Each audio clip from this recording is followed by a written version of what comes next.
ورحمۃ اللہ وبرکاتہ۔ جیسے کہ میں نے آپ سب سے اس پچھلی ویڈیو میں کہا تھا کہ میں اس ویڈیو بتاؤں گی آپ لوگوں کو نبوت کا بیان جو ہاف ہوگا، اور ہاف یہ والا ویڈیو شروع کرتے ہیں اعوذ باللہ من الشیطان الرجیم بسم اللہ الرحمن الرحیم۔ طبی طور پر انبیاء کرام علیہ السلام کیسے تھے؟ اللہ تعالیٰ نے انبیاء کرام کو ہر ایسی بات سے دور اور پاک صاف رکھتا ہے جو لوگوں کے لیے نفرت کا بحث ہو۔ اس لیے انبیاء کرام کے جسم پر سفید برش، داغ، جسم کور وغیرہ ایسی بیماریوں سے وہ دور ہیں۔ دور سے پاک ہونا ضروری ہے، جن سے لوگ خون کرے اور دور بھاگے۔ اے محبوب، اگر آپ سخت مزاج اور سخت دل والے ہوتے تو وہ ضرور تمہارے گرد سے پریشان ہوتے۔ کیا ہر نبی پر ایمان لانا ضروری ہے؟ اور انبیاء کرام کی تعداد کے بارے میں آپ کیا جانتے ہیں؟ انبیاء کرام کی کوئی خاص تعداد مقرر کر لینا جائز نہیں ہے۔ اللہ اور رسول نے جن کے تفصیلا نام بتائے اور قرآن و حدیث میں ان کا تذکرہ آیا ہے، ان پر تفصیل ایمان لائے ہیں، اور باقی تمام انبیاء کرام علیہ السلام پر ہم اجمالاً ایمان و اعتقاد رکھتے ہیں۔ خدا کے ہر نبی پر ایمان لانا ہے، ہر نبی پر ہمارا ایمان لانا ہے اور ایمان ہے۔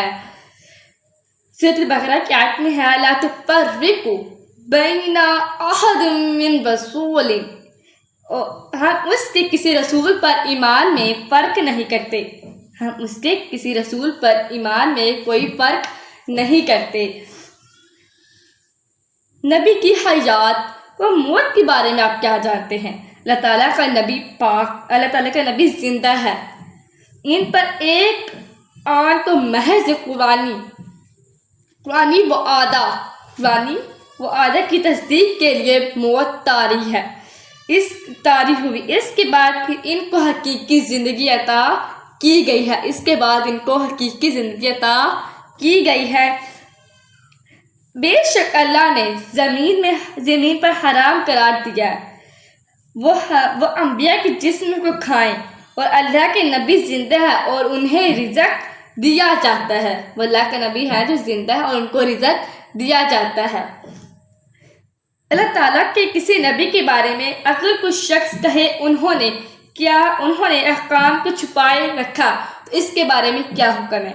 اللہ نے انبیاء کرام علیہ السلام کے لیے جتنے احکام نازل فرمائے انہوں نے وہ سب بندوں کو پہنچا دیے۔ جو یہ کہے کہ کسی حکم کے نبی نے چھپائے رکھا ہے، یعنی خوف، تکیہ یا کسی اور وجہ سے نہ پہنچایا، وہ کافر ہے۔ دنیا میں سب سے پہلے کون تشریف لائے اور ان کا لقب کیا ہے؟ یہ سب کو پتہ ہے کہ دنیا میں سب سے پہلے تشریف حضرت آدم علیہ السلام لائے تشریف، ٹھیک ہے؟ دنیا میں سب سے پہلے تشریف آدم علیہ السلام لائے ہیں۔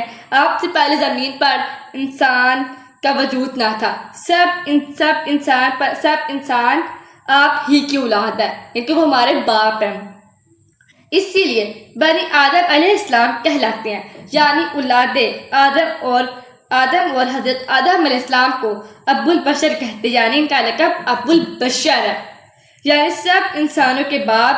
سب سے پہلے تعالیٰ نے انہیں اپنی قدرت کا عملہ سے بغیر ماں باپ کے پیدا کیا اور اپنا خلیفہ بنایا، اور فرشتوں کو حکم دیا کہ انہیں سجدہ کریں۔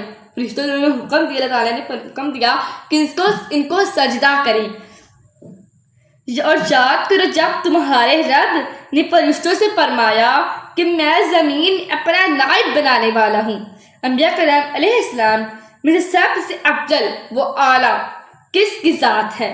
انبیاء کرام کے مختلف درجے ہیں، مختلف ان کے درجے ہوتے ہیں، بعض کے رتبے بعض سے اعلیٰ، اور سب میں اکمل افضل رتبے میں سب سے برتر و والا رتبے والا ہے، اور ہمارے آقا مولا حضرت مصطفیٰ صلی اللہ علیہ وآلہ وسلم ہے، اسی لیے آپ کو سید الانبیاء کہا جاتا ہے، یعنی سارے نبیوں کے سردار اور سب کے سر کے تاج صلی اللہ علیہ وآلہ وسلم ہے۔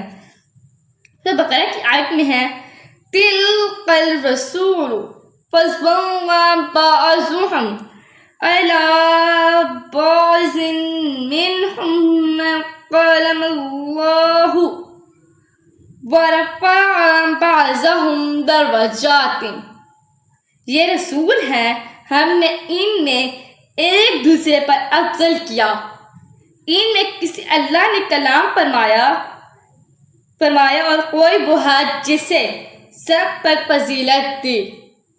سب سے آخری نبی کون ہے؟ اللہ تعالیٰ نے حضور صلی اللہ علیہ وآلہ وسلم پر نبوت کا سلسلہ ختم کر دیا. حضور صلی اللہ علیہ وسلم کے زمانے میں یا بعد میں کوئی نیا نبی نہیں آ سکتا، اور جو پر اس کے خلاف کہے کہ وہ یقیناً کافر اور مرتد ہے. حضور صلی اللہ علیہ وسلم ہی پیشوائے مرسلین ہیں اور حضور ہی خاتم النبیین ہے کہ آپ کی ذات پر نبوت کا خاتمہ ہو گیا. محمد صلی اللہ علیہ وسلم تمام مردوں میں کسی کے باپ نہیں ہیں. ہاں، اللہ کے سچے رسول ہیں اور سب نبیوں میں آخری نبی ہیں. کیا جن، فرشتے یا عورت نبی بن سکتے ہیں؟ نبی صرف انسانوں میں سے ہوتے ہیں اور ان میں یہ مرتبہ صرف مرد کے لیے نہیں ہے. نہ کوئی جن فرشتہ نبی ہوا اور نہ ہی یہ مرتبہ کسی عورت کو ملا. نبی کے دعوے نبوت میں سچا ہونے کی کیا دلیل ہے؟